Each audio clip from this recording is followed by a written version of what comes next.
Magandang umaga guys. Tara samahan nyo ako magluto ng steak.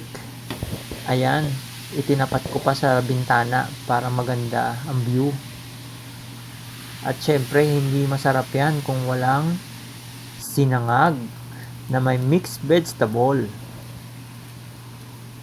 At tara, umpisa na natin. Ito ang ingredients. Bawang, thyme, butter, T-bone steak, cast iron, syempre ang paglulutuan natin, paminta at asin. Tara, umpisahan na natin ang pagpre-prepare.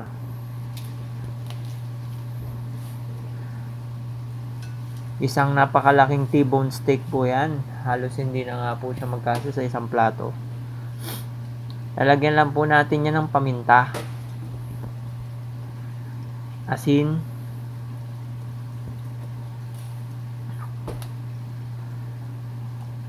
paminta,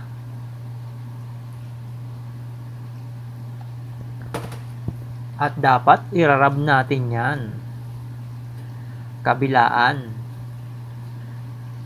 natin yan gagawin, mga kalando.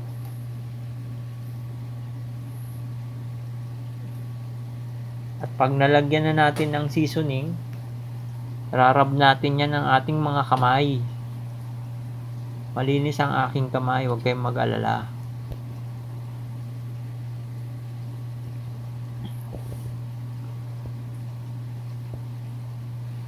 At yan, painit na tayo ng cast iron. Chine-check ko kung mainit na.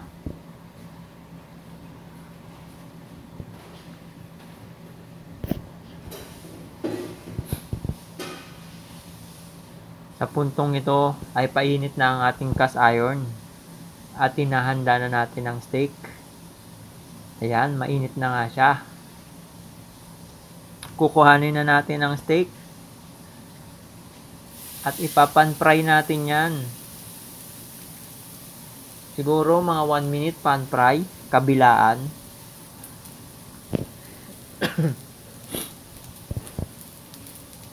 After ng kabila, babalik ta rin natin yan. Yun. Napakahusay. Pan-fry lang yan. At iyan, nilalagay na natin ang butter. After natin mapan-fry.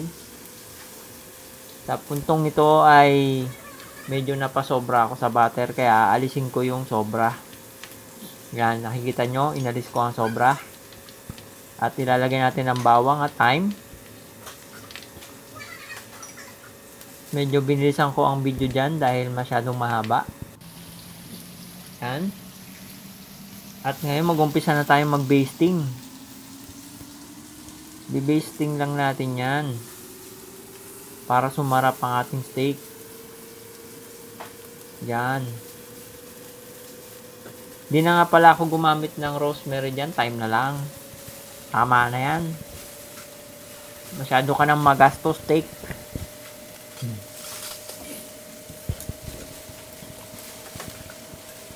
At yan, hahanguin na natin ang ating steak. Baliktarin pa natin konti. At ngayon ay magluluto na tayo ng fried rice with mixed vegetable. Ayan na. Tutunawin lang natin ang ating butter.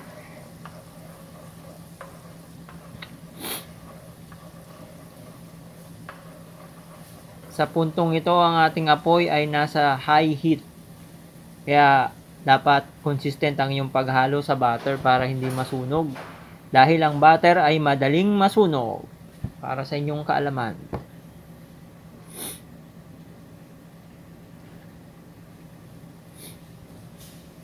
At pag nakita nyo ang butter na medyo nagbabrown na, kasi magbabrown po yan. Napakadali lang yan, mag-brown. Sobrang dali, kaya masyadong maingat po tayo sa pag-ano ng butter kasi madali siyang masunog talaga. Yan, nilagay natin ang bawang. Mekos-mekos na yan. Mekos-mekos, mekos-mekos.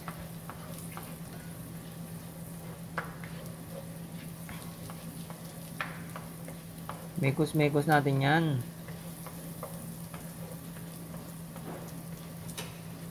Hanggang sa mag golden brown ng bawang. O depende sa inyo kung anong gusto nyo. Kung gusto nyo medyo tusta, pwede rin naman. Huwag nyo lang susunugin dahil mapait. At ilagay natin ang kanin.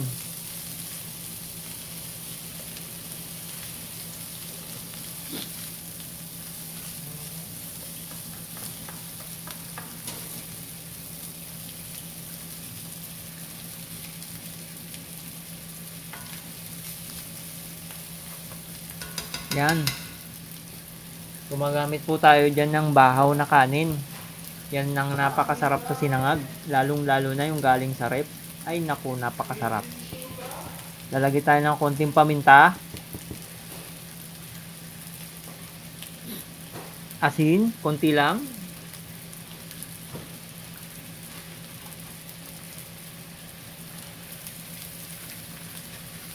At ang mixed vegetable, syempre hindi mawawala yan. Yan, kasama pa yelo.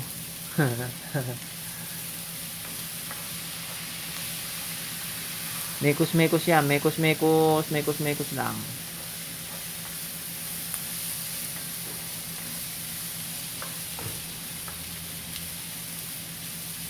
Ayan, paluto na yan, guys.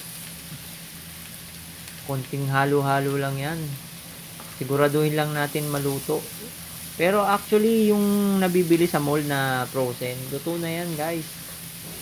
Ini-steam na lang yan. Kaya, hindi kayo mag-aalala na hilaw siya. Dahil luto na yun, guys. Yung mga frozen sa mall, luto na yun.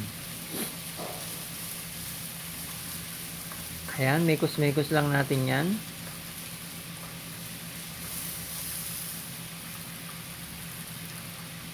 Siguraduhin natin na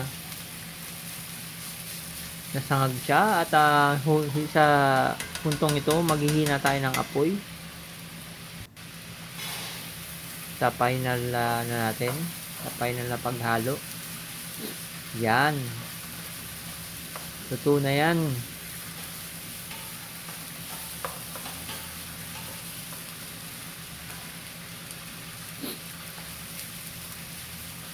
Gumamit tayo dyan ng hawakan dahil mainit yan, guys. Mainit ang cast iron. Kaya gumamit tayo dyan ng pot holder. At yan, guys, paluto ng ating fried rice. Hanggang sa muling video. Salamat!